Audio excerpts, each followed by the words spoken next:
Well, the first time in 30 years, the Oilers and the Kings will meet in the playoffs, as I'm pleased to welcome in Jack Michaels and Bob Stauffer, a pair of voices of the Edmonton Oilers, and you can hear them all playoff long on 630 CHED. This is the panel presented by Sportsnet.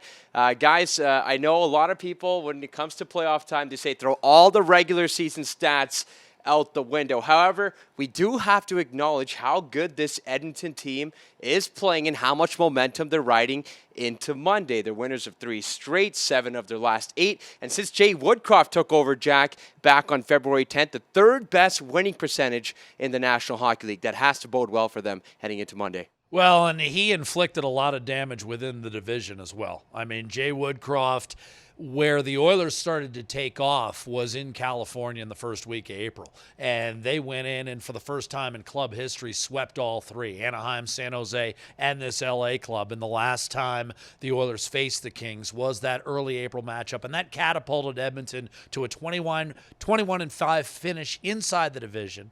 19-2 against anyone else except Calgary, and 3-1 against Los Angeles. Now, having said all that, this is a Kings club that's a proud franchise. This is a Kings club that has accomplished a lot since Edmonton and LA last faced one another in 1992. They've won 2 Stanley Cups, and they'll be, I think, boosted by the return of the captain from those 2 Stanley Cup teams, a guy by the name of Dustin Brown. Now, the Oilers didn't see him late in the year. They didn't see Andreas Athanasiou, and they didn't see a Jonathan Quick, who, like Mike Smith, has kind of been revived down the stretch. He hasn't lost since that game against Edmonton. So for those who think this may be a walkover, trust me, it won't be. Having said that, Edmonton should feel awfully proud about its best regular season in 35 years. Well, you hit on something there. I mean, let's go back to 16 years ago today. The Detroit Red Wings, a 124-point team, a team that won the President's Trophy, and the Edmonton Oilers ended up rallying down 2-0 in the third period and came back and that horn was going nonstop during the course. That's for Tony's birthday. There we go, yeah. He's the birthday boy. There we go. All right. I didn't know, and I didn't really care that it was Tony's birthday. But I do care that 16 years ago, Alashemsky scored twice against Detroit, and that was a huge upset. And you know what? Edmonton and L.A., I mean, the Oilers have had a great second-half run. That goes without saying. Tied for the most wins in the league since Jay Woodcroft took over as head coach. It's all impressive. Way better 5-on-5 play, which is going to have people excited. Mike Smith, obviously, a player of the month for the month of April, but I am with my partner, Jack Michaels, on this. I have immense respect for LA's veterans. They're strong down their spine, right? They're like, I think, you know what, you can make an argument that Evander Kane was the biggest in-season addition made in the National Hockey League, 0 asset required from Edmonton. The LA Kings might have had, with all due respect to Zach Hyman, one of the most impactful free agent signings in the offseason that I think accelerated their rebuild a little bit. You know, they might be a little bit ahead of where people thought right now. That strength, Kopitar and Deneau down the middle. Yes, they don't have Drew Doughty, but they've been playing without Drew Doughty for a while. Yeah. And then they've got Quick, a winner, and goals. So I concur with my broadcast partner's thoughts here. This is going to be a tough series.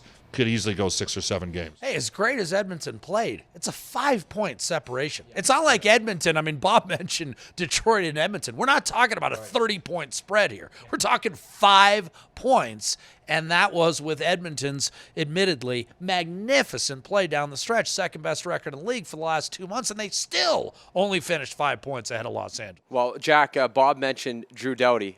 Similar situations for both of these clubs in terms of, at the time of this recording, not sure if their number 1 defenseman will suit up for Game 1, that, of course, being Darnell Nurse. He did twirl this morning here at Rogers Place. Just maybe talk about the impact of Nurse and what the Oilers will have to do if he's not in the lineup and how much he brings to this team if he is in the lineup. Well, similar yet different in this respect. I have been told, and granted it could be just cloud cover, but I've been told there is no chance Drew Doughty is playing in this series. Darnell Nurse, I mean, what I know of Darnell Nurse, he's not only going to be able to talk his way into this series, whether he's, 100% or not, but he may very well be out on the ice for Game 1. I mean, he may very well be out on the ice for pregame skate. I expect Darnell Nurse to play and play well.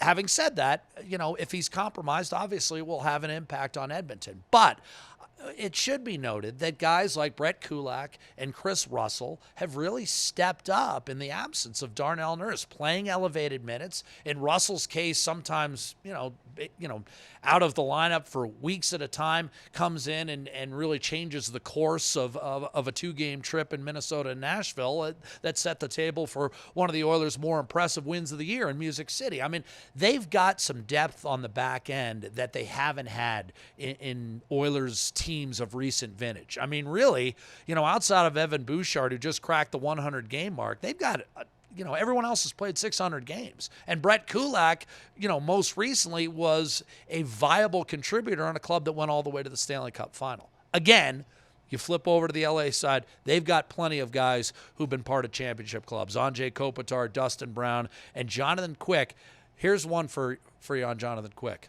The last time anyone other than Jonathan Quick started an LA Kings playoff game, Felix Potvin, 20 years ago. This is a proud team, and it's a team that, like Edmonton, is starting to get healthy and playing well down the stretch. Yeah, just regarding the Oilers situation on defense, I mean, I think it's fair to say, you look at Nurse and what happened here, and I'm with Jack. He's going to play at some point during the series. But the reality of the situation is Jay Woodcroft has actually used more of his defense, and Dave Manson have used more of their defense. Nurse has gone from 26 minutes a game under Dave Tippett and Jim Playfair to about 23 minutes a game under Jay and Dave Manson. And Kulak has been the guy that, with Nurse out, that elevated his minutes and ended up playing around 20 minutes a game in the final 3 or 4 games of the year, and I thought was pretty impressive with how he handled it. So they've had, and you look at Bouchard, obviously a right shot guy, top 10 in the league in 5-on-5 even strength scoring amongst defensemen. For LA, the guy that has stepped up is Sean Durzi, and he's got some bite in his game as well. So this is interesting because you got two organizations that have had it. Darnell's missed some games this year, and both clubs have had to deal with it during the course of the year, and the additions of guys like Cody Ceci, I think, and Duncan Keith have changed the complexion of where Edmonton's defense is at right now as opposed to a year ago against the Winnipeg Jets. So we know that Connor McDavid and Leon Draisaitl are likely to produce, as they always do in the playoffs. They always seem to come through the clutch. And we know that the big X factor is in goal for Edmonton, whether that's Mike Smith. It looks like it's going to be Mike Smith in Game 1 or Mikko Koskinen. But outside of those three players, guys, and not to put you on the spot, Bob, who's the next biggest X factor for this club? Well, I look at Kane and Hyman, and they're not X factors for me. They're significant upgrades of what Edmonton had last year in the playoffs against the Winnipeg Jets. So for me, an X factor is going to be Ryan McLeod, and I'm going to go back to the minutes played. I know Jack loves Ryan McLeod. I'll give Jack credit from day one. He identified day one. He was a Ryan McLeod guy. Ryan McLeod is a player that has played the most additional minutes under Jay Woodcroft from the Dave Tippett. We're talking basically 3 more minutes a game. And the fact that he can play 4C or possibly in the top 6, if you just shoot the puck more, but the skating and the ability to transport the puck, I think McLeod can be a big difference maker in the Oilers' bottom 6 during the course of the series. So to me, the fact that they have Kane, the fact that they got Hyman, that obviously allows Nugent Hopkins to play 3C. But for me, I'm going to say Ryan McLeod. Well, for me, when I look at Edmonton and LA, I think Bob made an interesting point about Philip Deneau. LA, for me, has the one line they've kept intact all year long is Trevor Moore, Philip Deneau, and Victor Arvidsson. Now, that's a line where if they're able to, in conjunction with the Kopitar line, saw off the top 6, that brings what Bob's talking about into play. Not just Ryan McLeod, but the depth that has seen Edmonton have 10 players with double-digit goals.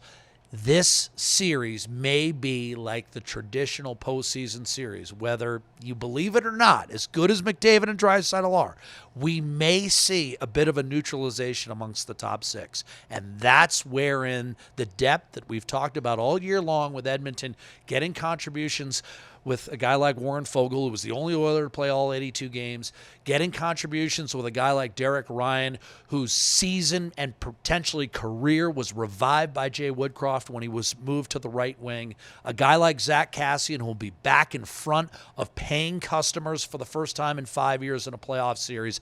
That's wherein this series may be decided, the depth, because I actually think it might be closer amongst the elite players, the quote-unquote elite players, than many people expect. Should be a fun time ahead. And by the way, you mentioned 16 years ago to this day. You know what else was significant about that day? Steve Yzerman's last NHL game at Rexall Place. Why do I remember that? Because I always thought it was cool that it happened on my birthday. So what were you, 7 then? I was 14 at the time. And this is the big 3-0. This is the big 3-0. Yes, congratulations. Welcome to the decade I'm currently in. Well, thank you very much, guys. The LA Kings took the first of the season series back on December 5th. The Oilers won out. 3-1 was the season series. But now, guys, there's only one series that matters, and it all kicks off on Monday.